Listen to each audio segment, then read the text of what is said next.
Welcome to Category 5 Technology TV. What you're about to experience is a free, worldwide interactive broadcast from Ontario, Canada. We broadcast live every Tuesday at 7 p.m. Eastern Time. Get your questions in. Join the community chat room at www.category5.tv or email us at live@category5.tv. And now, let's begin. Here's your host, Robbie Ferguson. Welcome to episode number 241 of Category 5 Technology TV. It is Tuesday, May the 1st, 2012. Yeah, and it's actually quite beautiful. Snow came and it's finally gone again, which is so nice. Snow, whatever. 30 some odd degrees coming this Thursday. I'm looking forward to that. Yeah. How are you doing? Welcome to the show, everybody. Nice to see you. Nice to have you here. Nice to have you here, Erika. Yes. Second time in. Yeah, I'm happy to be back. It's good. Been a long month. A lot of new projects I'm working on. Yeah. So. What are you up to these days? Well, actually, I'm working on a mural. I'm painting one for... Painting? Yeah, I'm painting one. We digitally designed it. It's to bring wellness into the high school that I could go to. So it's to kind of raise awareness of inclusiveness and kind of people who always feel kind of left out. So yeah, we're doing a big mural, and it's taken about 3 weeks to do. Wow. It's in the entire forum, and then I'm kind of working on a mockumentary. A mockumentary? Yeah. It's going to be probably about 45 minutes long, and it's for a project that I got to do, and it's called Growing Up in the Burbs. Are you the star by any chance? Yeah. Yeah, just like kind of, you know, For some reason, like B-Rad comes to mind. You know? B-Rad? I get called Airhead. Airhead? Okay. Probably won't use that one, but we could probably think of a few. Yeah, I can't really think of anything too harsh. I'm not really like that. Cool stuff. Hey, nice to see everybody in the chat room. So sorry that we're late getting started this evening. We had some technical difficulties off the top. If you're following along in the chat logs, you'll know that, or make a note that we are 13 minutes behind schedule. So at the 13 mark is where you should reset the counter to 0. So, but great to be here.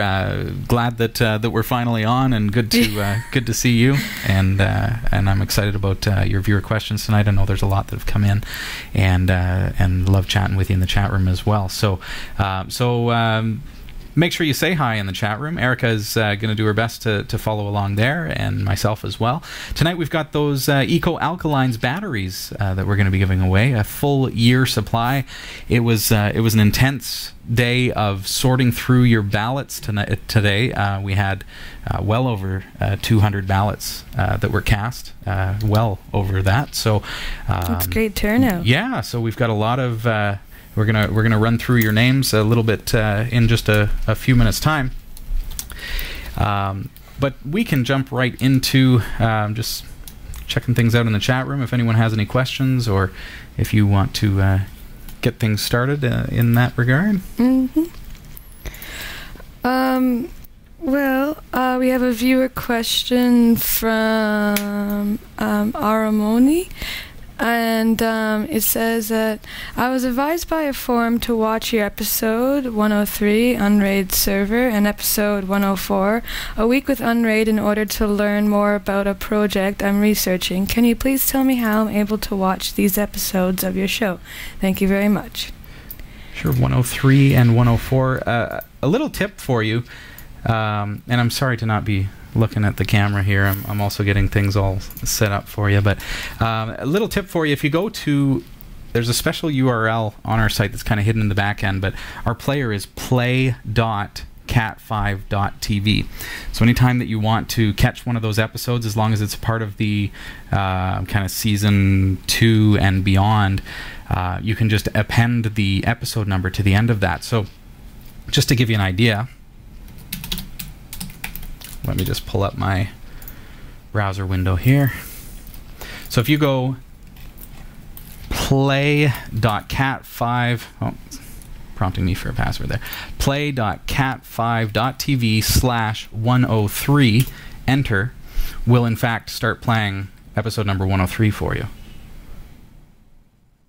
So that's a quick way to track down that episode. So Kind of cool. So any of the any episode, if you want to just really quickly get to it, you can just type it in there.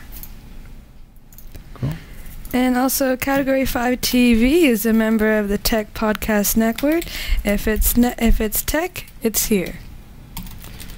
Thanks, Erika. No problem. I feel like I should have like some music or something as I kind of get things all set here. There we go. You've got your very own name at the bottom. Nice. Yeah. Chat room, any questions for us off the top as we get things up and going here tonight? Well, we have my dad on the show. Yeah, he's here tonight. That's going to be kind of cool. Yeah. We'll talk to him about what he's up to these days. Now, we didn't receive any postcards this week. You know that we love to receive your postcards in the mail. Mm-hmm. Certainly would love to have you send yours in. Yeah, it's for sure. I think it's awesome that you guys can send some postcards to us. It's really nice to actually get them. So, you know, I still send them when I go on vacation. So it's nice. Yeah, that's true too. You can send your postcard to Category 5 Technology TV, Postal Box 29009, Barrie, Ontario, Canada, L4N7W7. So we'd love to receive those from all over the world. Cool. Well, if we have any questions in the chat room, I'll field those right now as we just kind of... I'm just getting my head on straight after quite an afternoon of getting things set up. So, yeah, I think we're good to go from here on in. Well, at least you're able to work pretty quickly to get it all up and running. Wirecast is fantastic that way, getting things back up and running. But yeah, good stuff. Hey, Garby, nice to see ya. A couple people in chat room wondering what was the cause of the problem, and essentially cameras didn't come online. Our USB bus wasn't coming online, so big problem. So we're down to one camera tonight just to get up and running. Had I had more time behind the scenes to get things up and going, I probably could have figured out what was going on in the big picture. But here we are. We're on the air. So.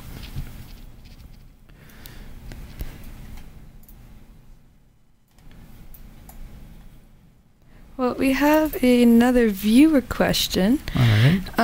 It is from a B mail. I can't really pronounce it. And it's, Robbie, have you tested Ubuntu 12.04 beta and will Perfect Ubuntu work with it? Many thanks to you and your co-host, Jim.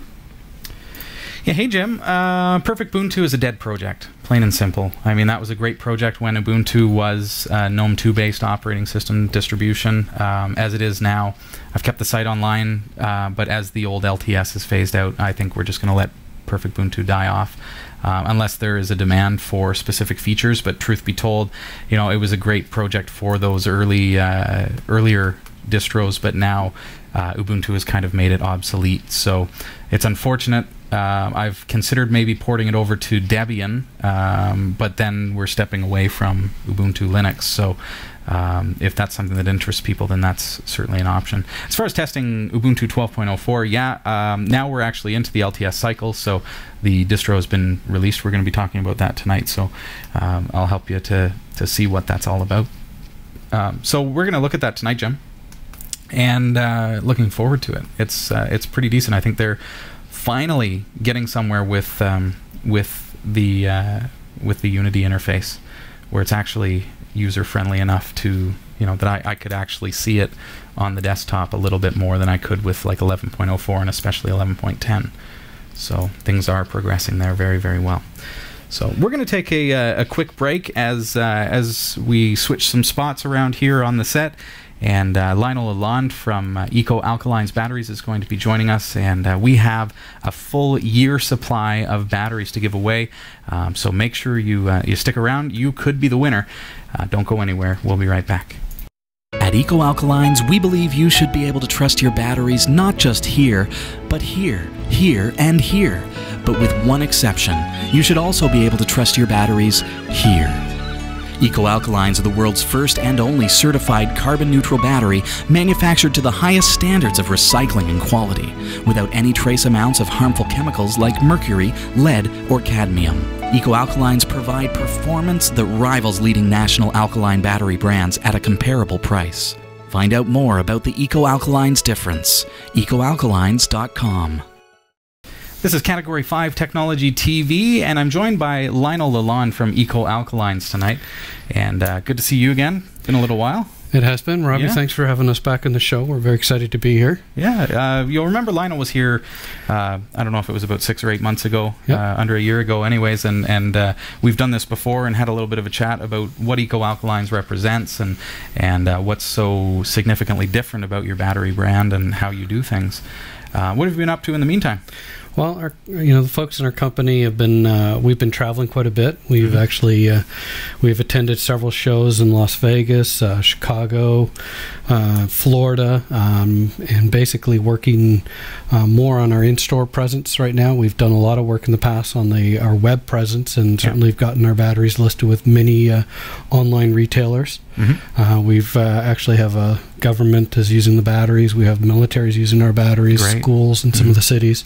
Next week, I'm off to London for my first time, London, England. Okay. Yeah. So I'm out there for a week to visit with many well-known retailers. So within the next several months, we'll be announcing some major launches with retailers in Canada, the U.S., and in England.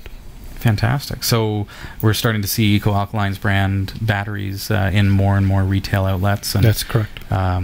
So are they available? One of the questions that I've had on the show several times. I mean, obviously you sell them off of your website, so I presume that they can be gotten anywhere in the world. Are they currently available everywhere, or? We have, as I said, we have more of a web presence. I mean, they're available on Costco, Walmart, Best Buy, Future Shop in the U.S. They're available on Global Industrial, Grainger. Wow. Right now, we have a good in-store presence in Canada. We're working on the U.S. That's fantastic, man. A relatively new company. It's actually just over a year old. Fantastic. Oh, that's really good. Impressive. So tonight we have a year supply of Alkalines batteries to give away. This does not represent the year.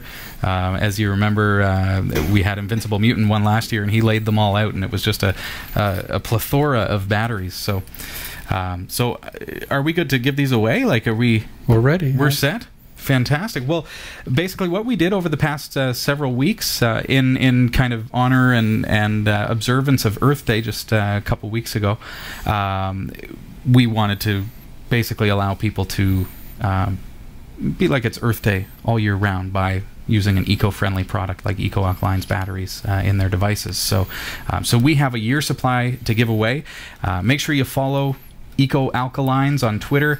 Make sure you visit them at cat5.tv/eco as well, and you'll see the links for the Facebook profile, all that stuff there as well. And we'd love to have you learn a little bit about the company as well.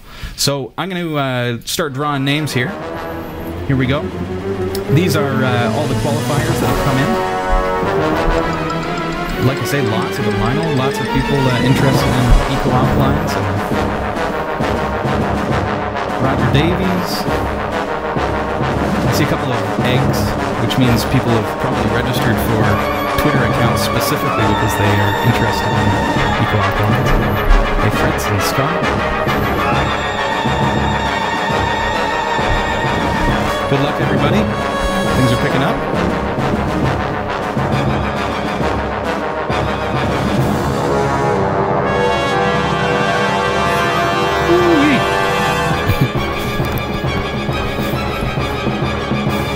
I did see Tordo.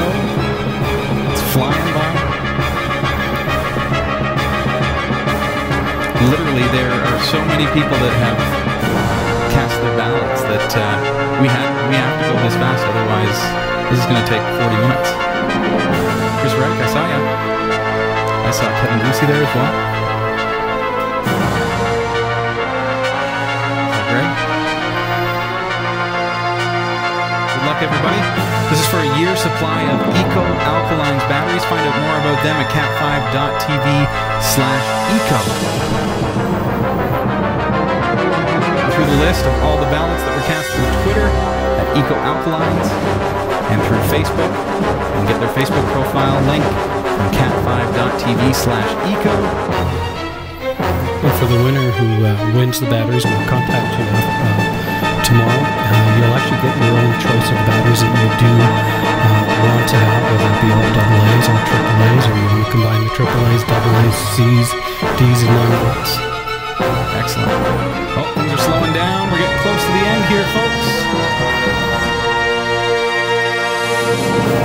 And the winner, Pascal Tetrol. I'm sorry if I mispronounce it, but Pascal, congratulations. Good going. Congratulations. And you are the winner of a year supply of Eco Alkalines batteries. So what do you have coming up over the course of the next year? Interested to... As you said, we're working on a number of retailers that'll be rolling out the batteries in their stores around the October time period, back to school. Yep. So we'll certainly announce that as soon as that happens through your show, and certainly come back on and probably celebrate with another giveaway. Fantastic. So wonderful. We appreciate you being here. If you see Eco Alkalines batteries on the store shelf at your local retailer, make sure you pick them up and give them a try. They are comparable as far as the quality of the batteries to major leading brands, but they are eco-friendly, 98% recyclable, and they are just fantastic, carbon neutral. The world's only certified carbon neutral battery, as I understand. So, Robbie, we want to thank you for having us on the show, and also for all your support throughout this year. I really love your commercial. Thank you. It was really well done. You should get a part-time job with that scene on TV. There you go. Again, thank you, Robbie. Lionel, appreciate it. Thanks for being here, and congratulations once again to our winner tonight, Pascal. This is Category 5 Technology TV. Thanks for joining us tonight, and you can find us online at www.category5.tv. A seamless transition indeed. It was pretty good. Almost pretty a good, movie pretty one. Good. Yeah. Get your questions in with us tonight, live at category5.tv, or of course join us in the chat room when we do our best to keep up there. Jot wondering in the chat room if your batteries, Lionel sitting backstage, are they available in Europe? And you can yell and I'll relay. They will be. That's they will be. My trip to England next week. I will be visiting with a number of retailers. Wonderful. There. Good. Also in Sweden and in Ireland. Sweden, Ireland, and Europe as well. England. Lionel is going there on Monday to start to continue talks with some of the major retailers out there. So I'm sure you'll start seeing them very soon. So I'd love to stay and chat about Linux, but take care, Lionel. Thank you. He's off to hockey. Says he'd love to stay and chat about Linux, and I know that that's the case. Big Linux buff, that guy. Well, he's still questioning me changing over. I don't know. You changing over, are you? I still got to do that. I'm going to show you how tonight. Excited about that. Yes. I'd love to field a couple more viewer questions before we start looking at Ubuntu 12.04. Okay. And send your questions in to us. Yeah. I wanted to say tonight is kind of a little bit laid back, and we're just kind of, you're sitting in my living room, just consider it that way, and we're just having a chat, hanging out, right? Not the usual, down to a T format show. So here we are. We're just hanging out. Yeah, just hanging out. Yeah, nice to see you. Thanks for joining me in my living room. The workroom, living room, the lazy room, mostly. Okay, right. So we have another viewer question, and it says, "Hi, Cat5. My laptop does a clicking noise when I power it off. Oh dear. Earlier, I was listening to Paramore, yes, and while I was playing it, I started clicking and my music stopped. And then the clicking stopped and my music carried on. I ran 4 tests on the hard drive and it passed, all 4. I played the same song again, and just in case I had a bad sector, but I played okay afterwards. Is my hard drive on its way out? Thanks, you're all awesome." And this is from Toby. Toby. In the chat room, I saw you there. Says, "That's my question." Yeah. Toby, dude. When a hard drive starts clicking, all right, picture an old record player. Oh, yeah. We had that talk. We had that talk. She's a good nostalgic fan. So a record player, an LP player, you've got the needle that's scratching out to the inside of the record, and when it gets to the end, it starts tune, tune, tune, tune, slapping like that. Well, the inside of a hard drive kind of has that same appearance. It's got a needle that's moving across the surface of the hard drive. It's called the heads, and those heads, if they become demagnetized or get otherwise mixed up, or if the PCB board is messed up, they can start slapping. And when they do that, it can cause all kinds of problems, and it could mean a pending hard drive failure. So if your data is currently readable, this is a good time for you, Toby, to create an image of your hard drive, get Clonezilla, make a copy of everything that's on your hard drive, make an image so that you can transfer that over to a new hard drive when that time comes. I don't want you to lose anything. Clicking generally is bad. It is nicknamed the click of death. So like the red ring of death on your Xbox. it just once it starts happening, if it starts happening, for one thing, count your blessings, because a lot of times your hard drive just dies and you have no warning. Sounds to me like you've got a little bit of warning. So good, you've got everything backed up. That's good. I wouldn't trust that drive for anything. If it's clicking, it's on its way out. So bad situation. Always have a backup. Sounds like Toby's wise about that. Keeping a good backup of their files. Yeah. You're really lucky. I lost all my music. No click of death to warn you. No click of death. Just turned on my laptop. Well, actually didn't turn it on. Just black screen of death. Oh dear. Wouldn't even turn on. Oh. Yeah, it's my last laptop, and now I just have, I don't know, a newer one that I just need to get upgraded. Mostly, I'm kind of out of date. Jot's just reminding the chat room that sometimes you can hear that little click when the hard drive heads park themselves. Park. That's the old term for RLL drives and stuff that used to take that head and move it off the platter. These days, it's very how do you say, silent is what Jot says, but it's very cushioned, so you don't ever really hear that. And if you do hear it, usually what that means is it's not parking, it's actually slapping the spindle of the drive. You've got like the circular thing in the middle that has the bearings and everything. That's what it's most likely hitting when you hear that click, click, click. And what it is the head's trying to get the data, but it can't get there because there's something wrong with the heads. Yeah. This doesn't sound right. It doesn't. And it's funny because people think, oh, well, I'll switch to SSD, the solid state hard drive, which has no moving parts, and then we rule out that problem. But then all of a sudden we've got the presentation of a whole new problem where demagnetization or the floodgates breaking or whatever could be. At least with a spinning hard drive, you've got a chance for data recovery in that, they can replace the heads if it's the heads at a data recovery lab, and you can get your data back because it's still stored magnetically on the platter. With an SSD, it's not stored magnetically anywhere. It's stored in floodgates. So if it dies, it dies. Just hopefully got your stuff backed up. So always, always, always have a backup. Yep. I learned my lesson. Yeah. So now, how's your backup scenario now? I still haven't learned my lesson. I still need See how I did that? Yeah. Why is it that we can say we've learned our lesson and yet you're still not backing up? Well, the thing is, I kind of gave up. Like, I had so much music because, hardcore music fan, and I just was, kind of discouraged to even try downloading music again. So I literally just have all my... set yourself up for more failure. Yeah. Yeah. That makes sense. That was a good 5 years of music on my old HP laptop. And then I recently just got a Toshiba, but at the same time, I just have pictures and I use it for internet. I'm kind of discouraged to even try to get iTunes on it again. Yeah.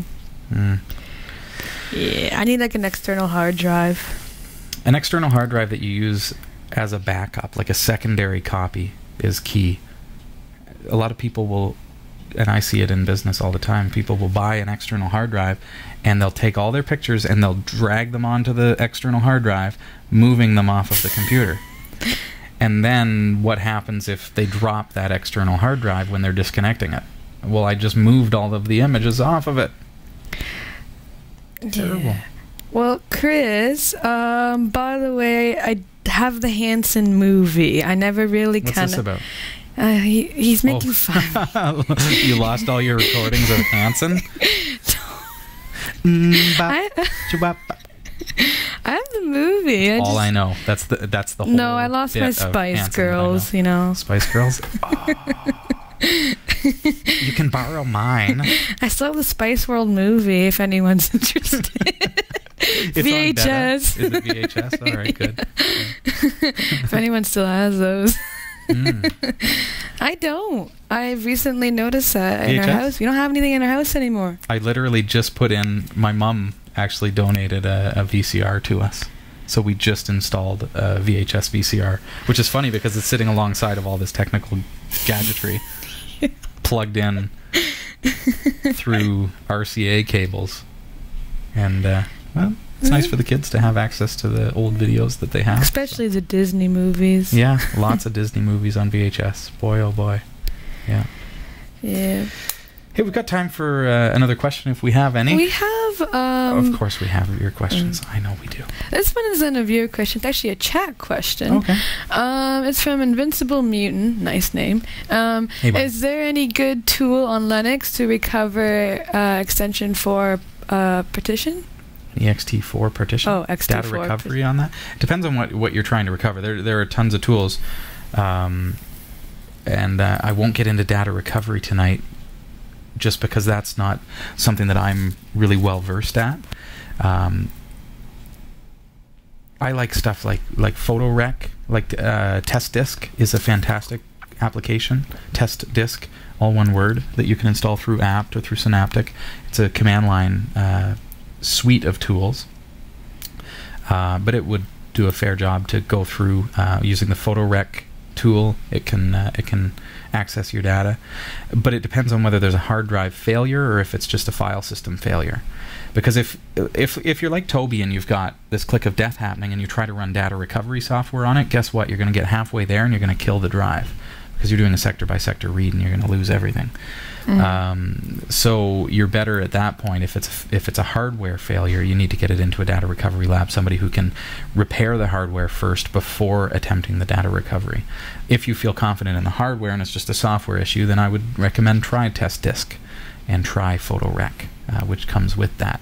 PhotoRec, I always thought it was just a photo recovery application based on the name, but it scans through and it picks out any files that seem important, like doc files, Excel files, photos, all that kind of stuff, text files, and recovers those to a separate hard drive. So, very cool tool. And it's free. That one's free. So, I can recommend that because it's a good deal. I'd like to talk a little bit about Ubuntu 12.04. Are you familiar with, when I say Ubuntu, what do you think? Bless you. Operating system? Maybe? Yes! Yeah, okay, good going. Okay. Very good. It's a Linux distribution. So, have you heard of it before? Like, yeah, I heard it was better for business and kind of like if you have like your online business. Better for business. That's what I heard. I heard for online business, which I'm trying to get into at the moment. So yeah, I think I'm interested. Yeah. You know, I'll actually start using my laptop and except for videos and stuff. You're familiar with Linux. I know that you've mentioned even earlier tonight that you're kind of curious about Linux and maybe want to make that transition. You've got Windows installed on your computer right now. Yeah. One of the tough things at that point is, well, what do you do? Because I want to try Linux, but I don't want to lose all my stuff, and I don't necessarily want to commit to it if it doesn't work out. If for some reason, it doesn't function on my hardware or something. But what you can actually do is you can actually try it on your system first. There's a couple of different options. You can boot from the CD and it will run in what's called live mode, which is kind of cool. But here I am, and I've just got a bare Windows XP installation. And Erika, I can just bring up Ubuntu.com. And when you're there, check this out. And this will, you can do this from any of your Windows systems, Windows 7, Windows XP. I'm just using XP because it was lightweight and quick to set up for tonight. Up at the top, just click on Download.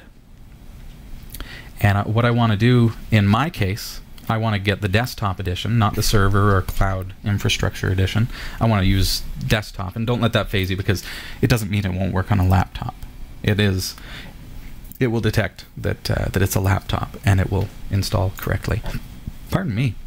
Hiccup all of a sudden. Okay, so what you want to do, Erika, because I'm booted into my Windows computer, right? Mm-hmm. Just to simplify things, if you scroll down a little ways, you see looking for an easy way to install on Windows, check out the Windows installer. So cool enough, you click on that and allow it to download that program. There we go.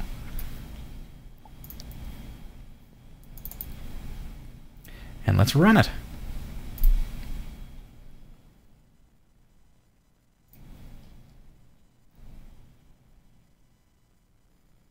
Okay, so as simple as this, we can see that we can set up Ubuntu 12.04 on our Windows platform system. Basically, I can leave everything as default if I like. Set up your username. I might set it up, you know, if I was you, I would set it up as Erika, right? Mm-hmm. Let's call it demo123, demo123. And let's give it a try. I'm going to go install. Please use all lowercase letters in your username. Whoops. There we go. So it's actually going to download that directly to my Windows partition. So I haven't had to use a CD. I haven't had to buy anything. I haven't had to purchase anything off of a website and wait for it to come in the mail or anything like that. It's a very, very quick download. Or even give out any information at that. No. Why should you? Right? And the activation and the actual setup of the system. It looks like, now it says remaining time 7 minutes and 40 seconds. We're going to kind of time that and see if that's accurate, because here we are doing this in real time. This is a real install of Ubuntu 12.04 on our Windows XP system, or it could be a Windows 7 system, depending on how you want to have it set up, or what you're currently running. What do you have on your system right now? Windows 7. Windows 7? So same method to do this. So cool stuff. Any comments in the chat room? Love to hear from people who have already tried Ubuntu 12.04. Yeah, let me know your favorite part of it, and you know what, convince me. I really want to get to know this program. What's neat about Ubuntu, now it is Linux, okay? So the main differences are, you've probably heard that viruses and things are not the same level of threat as they are on a Windows computer.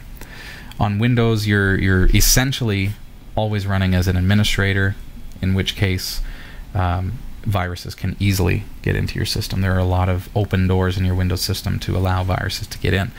And on Windows 7, they've improved that by adding, you know, certain types of security to the operating system. But what do we tend to do when we get the pop-up that says, do you want to authorize this? Do you want to authorize this? Do you ever really read that? No, you just say, oh, always authorize this. Yeah, just kind of, okay, and whatever, get out of my face, I want to get on the internet. Meanwhile, who knows what it's installing? It could be a virus, it could be whatever else. With Ubuntu, which is Linux, so it's a distribution of Linux, and it can get confusing because there's all these different, you hear Linux Mint and Zorin OS and PC Linux OS and Debian and OpenSUSE and SUSE and all these different distributions, but really what it boils down to is they're all Linux. And it's an alternative to Microsoft Windows, it's an alternative to Mac, but it operates on PC hardware. So with your Windows 7 computer, you can install this Linux. In our case that we're doing today, it's Ubuntu 12.04. That's the latest release that just came out last week, and it's what's called long-term support. What's neat about this one is it's the first time that on the desktop, Canonical, the company that makes Ubuntu, it's the first time that they've said, okay, we're going to give it a 5-year release cycle. So you're going to always have the latest and greatest, all the updates, security fixes, all that stuff for free for the next 5 years. So, and that's generally, that's kind of the life that you would expect. If you get 5 years out of a computer these days, you're doing pretty good. Certainly if you get 5 years on a single installation, because then you're just getting, that's just getting silly. 3 years would be good. Laptops, I've gone through them like crazy. It's literally every 2-3 years, 3 years max. Yeah. So a 5-year support cycle that's going to cover the life of your laptop, guaranteed.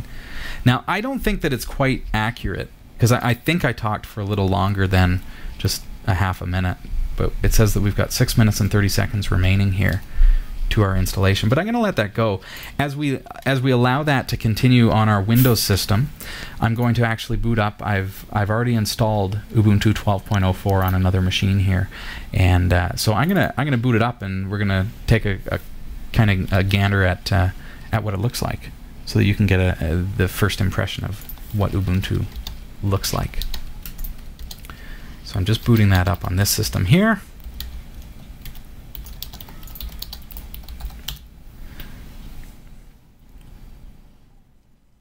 This is Category 5 Technology TV. Nice to have you here.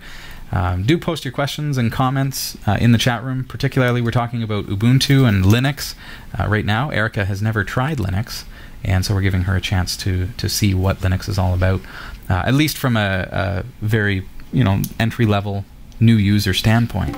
I've already booted up into this system here, Erika, so I'm gonna enter my password as I set it up on this computer, and get myself into this system for the first time. So here we go.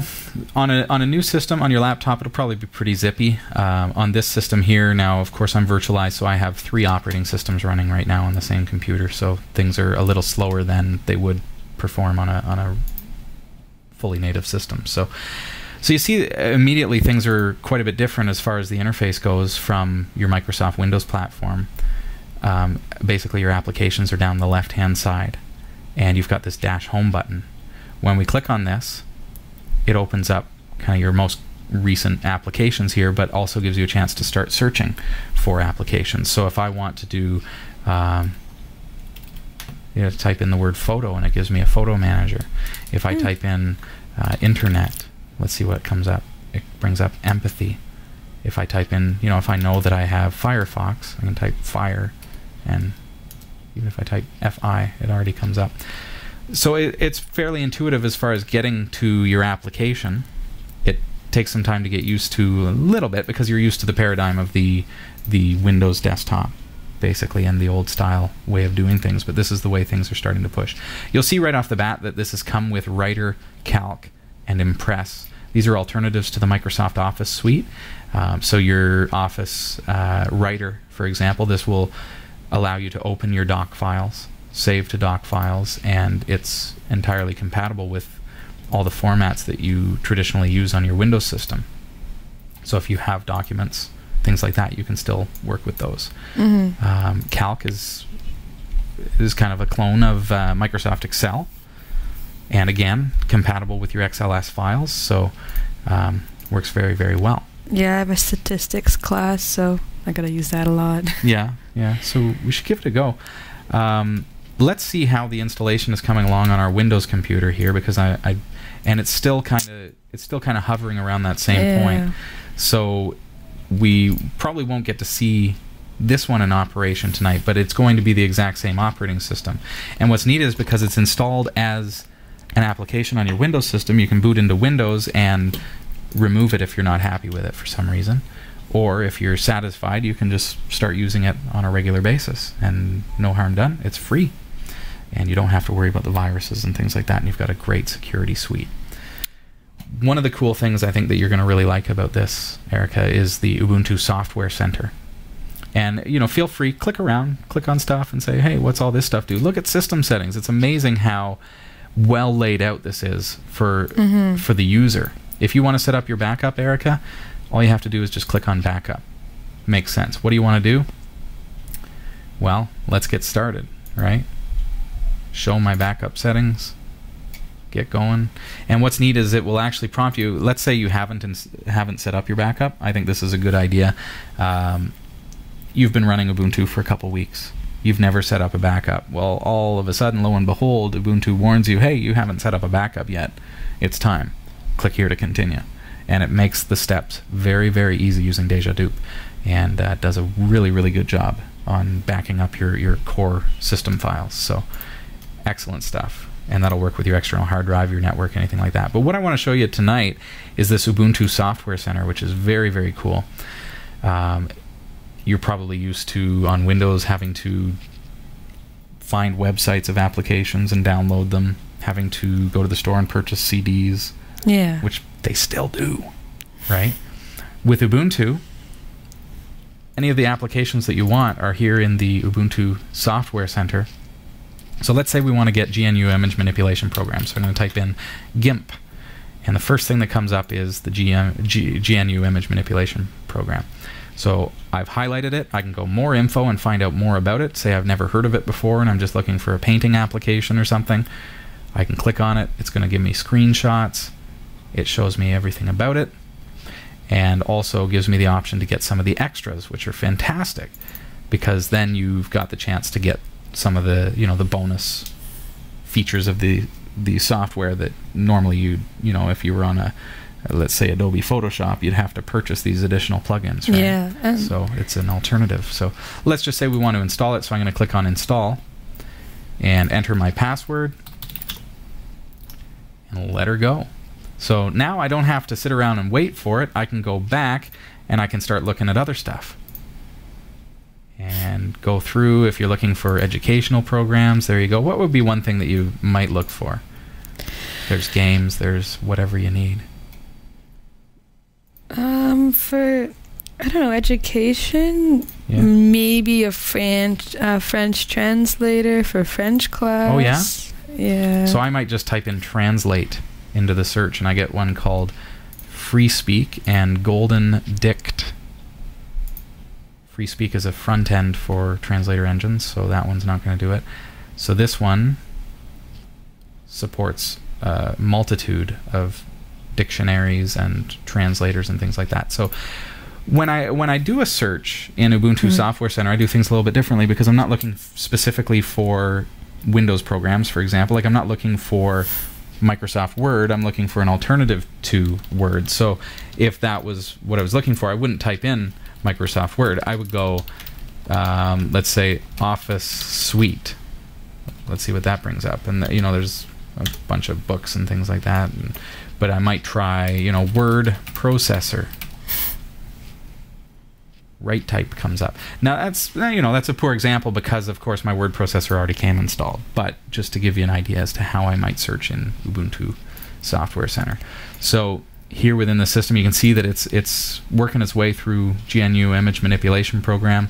It's downloading. Oh, now it's applying the changes, and I can continue to add more things to this queue, and they're gonna install on this system for me.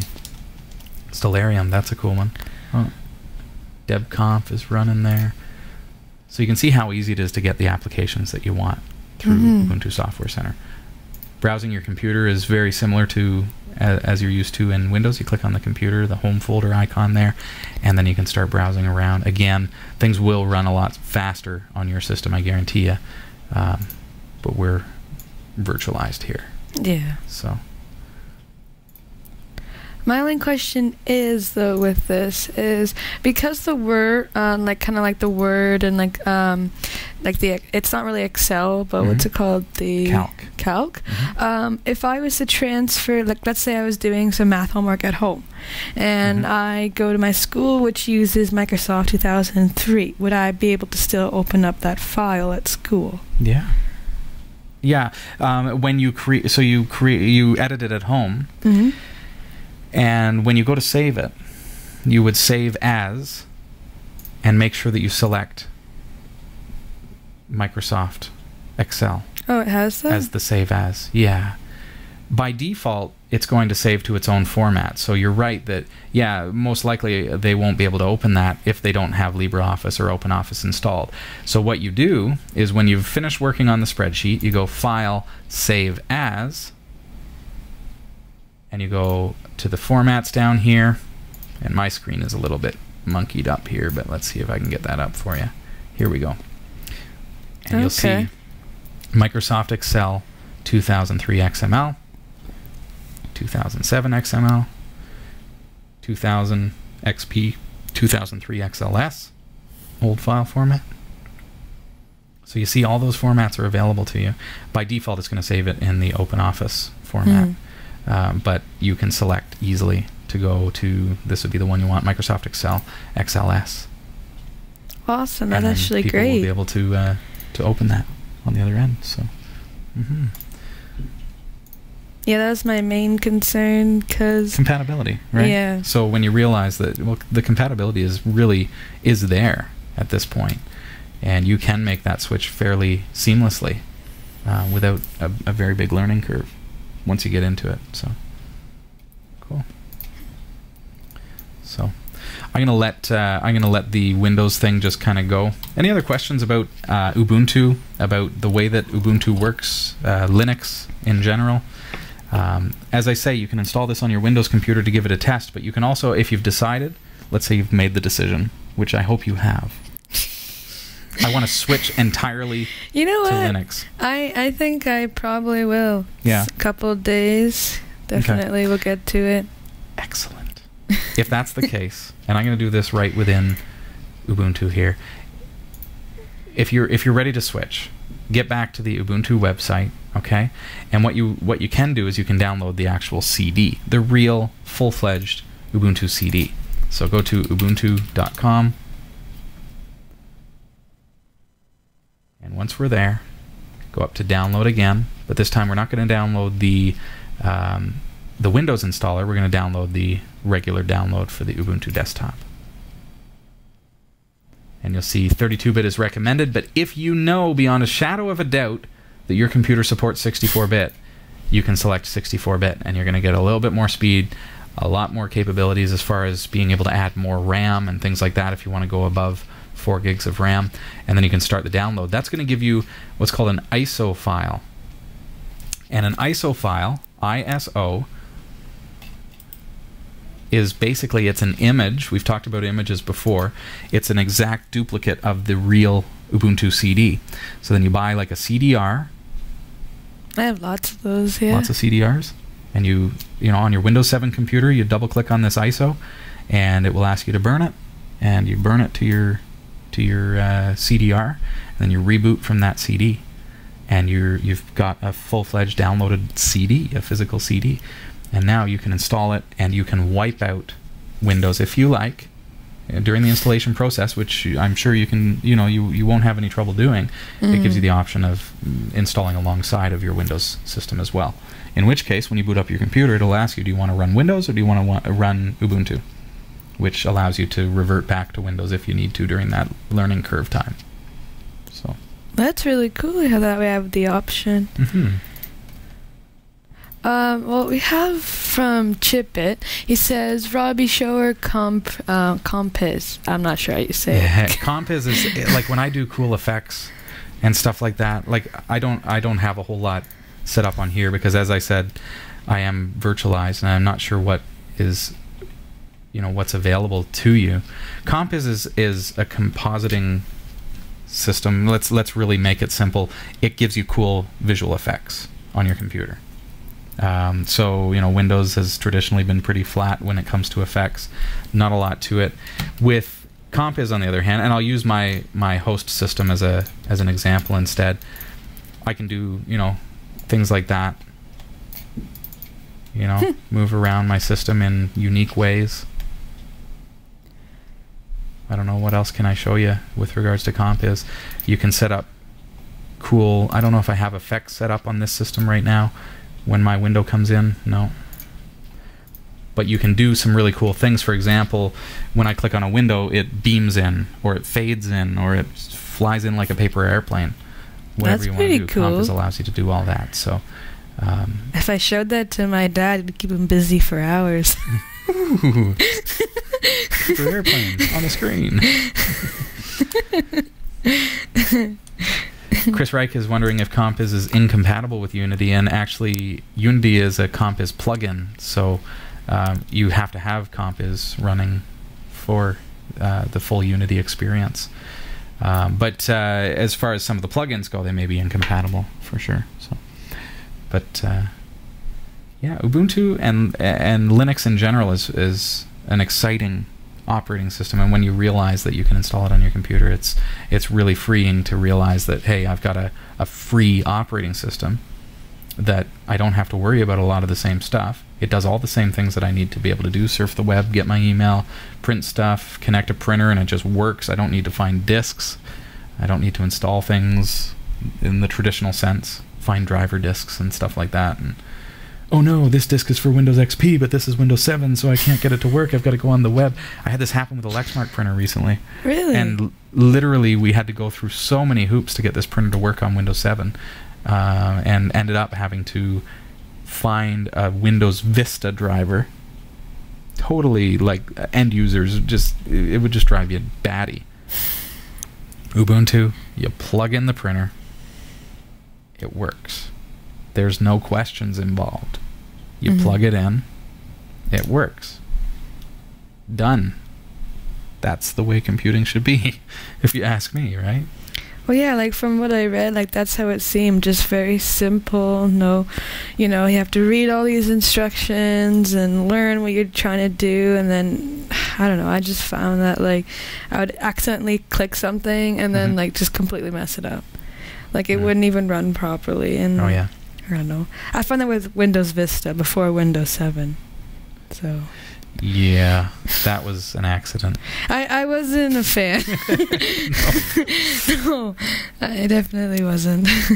I hope that you had the pleasure of skipping over Windows Vista. Sounds like you had some experience with it, but I've had every Windows. I think, I've been through the whole 11.04 and 11.10 of Ubuntu, and so I think lots of operating systems can have their Vista moments, but then hopefully they come out of it. And I think with Ubuntu 12.04 they've really started to get to where an operating system needs to be for the end user. So, and it works really great. My wife Becca is running it on her computer, and she's upgraded from 10.04. So she had a version that was from 2010, so a fairly old version of Ubuntu, and upgraded to 12.04, which is the new fandangled and all the newest stuff, different interface and everything, and she's adapted to it very well and really enjoying using it. The kids especially love it. So maybe your kids will really take to Unity as well. It just seems to make sense to them and just does what they need it to do. So we haven't even delved into any of the advanced kind of specs and features of Ubuntu tonight, but just to give us an impression from an end user standpoint, a new user. I wanted to give you that opportunity too, and hopefully you'll want to give it a try. Well, I definitely will. So when you're here next, are you going to have installed Ubuntu at that point? Oh, definitely, sure. Yeah. Like, I actually just wasn't aware of this alternative. Like, it's Windows or Mac. Yeah, that's the. Like, I knew about like Linux. Like, I always knew about that other company. Like, Sure. when I was younger, but I never was aware of it. Never even knew anything about it until literally this year. And I kind of feel like I was left in the dark a bit. But I was always the only thing I ever knew was Windows because we never had Mac computers. Right. So true, and I think that Linux up until I don't know, about 5 years ago, maybe even when Warty came out, like there was a transitional phase when Linux became not so much a hacker operating system, and by hacker I don't mean people breaking the law. I mean people who traditionally eat a lot of pizza and drink a lot of beer. You know what I mean? Like there was Windows and there was Mac, and Linux was this other thing, but it was so complex and so out there, Unix-like, and just a black screen with green text on it, and that was the impression up until a certain point. And then the desktop Linux really started to kick in, and Ubuntu has been right there and has been progressively pushing Linux along, and here we are. It's 2012, and we've got a distribution that, as far as I'm concerned, is ahead of, they're doing in Ubuntu 11.04. They're transitioning towards something that Windows 8 is just starting to do. with the change in the desktop paradigm, and it's not even out yet. And here we are, we've got Ubuntu 12.04 and it's ready to go and it's up and running. So with a 5-year update cycle. And just the fact that it's free, like, you know, it's Free. it just for me, like, I was like, oh, I don't have to be worried about getting Windows 8 now. Yeah, you know. really, eh? Having to constantly update. And then I hate to say it, but did I mention you don't really have to buy a virus scanner every year? I don't really deal with the whole virus scanners, Somebody but I else's. know that I get in trouble all the time from my dad. That, like, he's like, "Oh, you were searching up this music, and you know we have 100 new viruses." He gets so mad. Searching for Justin Bieber on my computer. No. That's pushing it. I have actually never once listened to a song, you know, looking it up and searching it.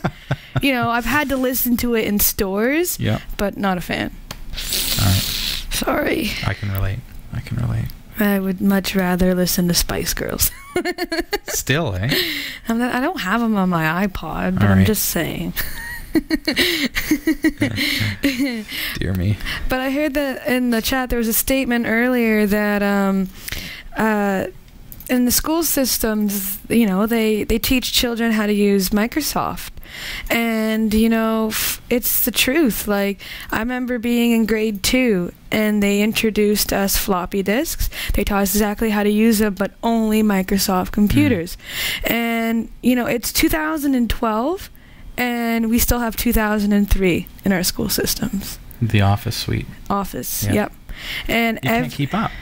How can you keep up when it costs tens of thousands of dollars? all of our programs, like CorelDRAW, the Photoshop, 10 years old. 10 years old for everything. I use Premiere.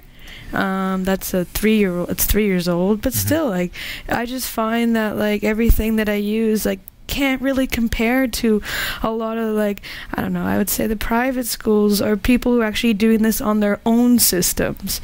Like, Right. if I'm entering a video from a contest that is from my school's computer, it's not the same. So It makes me think of, you know, Exchange versus Zimbra, and the way that Microsoft Exchange is so expensive to license, and you've got to pay per mailbox, and you've got to have antivirus on that system that's covering all those mailboxes and things. And then you get the open source alternative that runs on Linux, and it's free, and it does all the same stuff. So cost of deployment and cost of maintenance and ongoing licensing fees has gone from here to, like, next to nil. You're just basically offsetting to, you know, maybe it's training a support guy to be able to administer it for you or something like that. So, but when you think of a school, it's atrociously expensive to stay on top of the latest software. and So that's why you're learning old software in the educational system. it is, even when we use the portable microphones, like our lavaliers, like they barely pick up sound. Like, I really wish that we had some more funding in the technology or even So business if they were to classes. switch to an open source platform for all of their software and save that, you know, $10,000-$20,000 a year or whatever it is, and put it toward new lapels. Yeah, like, that'd be such a good idea. And, like, we have some of these, like, even with the GIMP software, like, just using that instead of paying for Photoshop.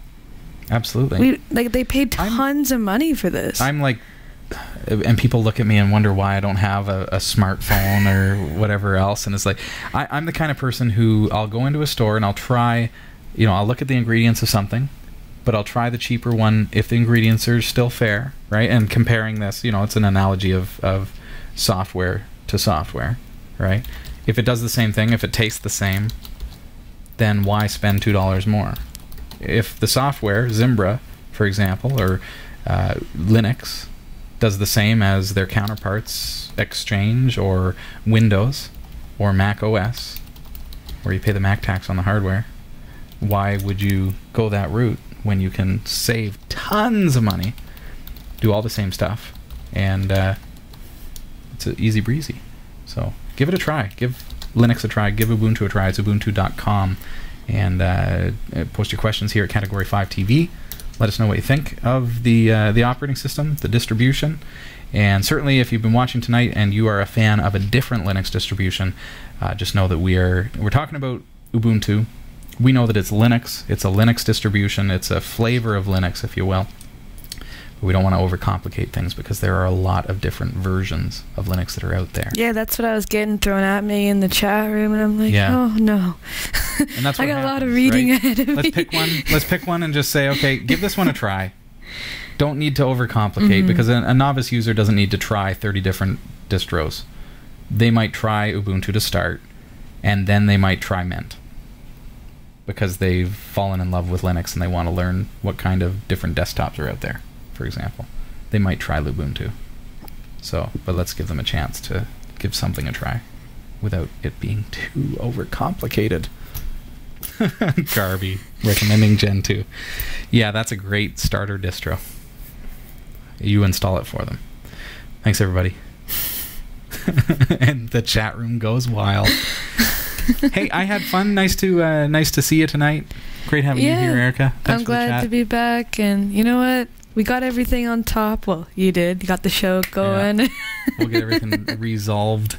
Yeah. We'll have a talk maybe in the chat room after the show or whatever else. But hope everybody has a fantastic week. And we'll see you again soon. Check out cat5.tv/calendar whenever you want to know who is going to be on as far as co-hosts go. And you'll see Erika on that calendar as well. So thanks for being here. Awesome. It was nice being here. And good night, guys. Have a great week, everyone. We'll see you next week.